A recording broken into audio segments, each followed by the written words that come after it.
G'day, that's safety guy. Equipment safety. Telehandler specifically. Telescoping material handler specifically. So take a look at this. Just saw this today. So take a look. Down here is the empty operator station. Up there is the operator. Trying to load the raised forks on an unsecured bricky scaffold.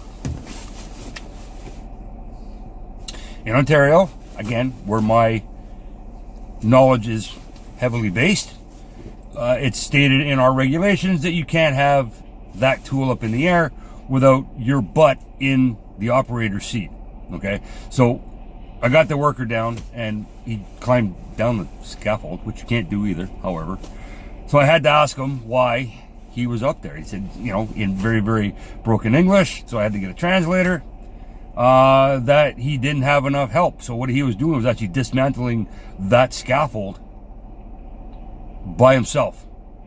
So we got the supervisor involved, brought him over. I did a safety talk with them and explained to them the hazards and the risk behavior as to what was happening. The supervisor wound up getting a second laborer to give this gentleman a hand, but I had to make sure that they understood. You can't have those forks in the air without your butt being in the operator's chair, okay? As well as that's a job that takes two people, okay? So you can't even load the forks if you're the operator, okay? You have to have your butt in the seat, in the operator's chair, okay? And it's mainly just in case it decides to take off on you, because hydraulics can fail, the brakes can fail, the gearbox can fail. You need to be in that seat to maintain control to the best of your ability. If that thing runs away on you and you're nowhere near it because you're actually climbing the scaffold that you're dismantling, and that's where the fork's in the air, you're gonna get hurt.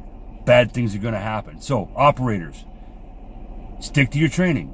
Remember, you cannot have, and this includes blades of dozers as well, or even buckets of excavators. You cannot have that tool in the air unless the operator is in the seat of the cab. All right?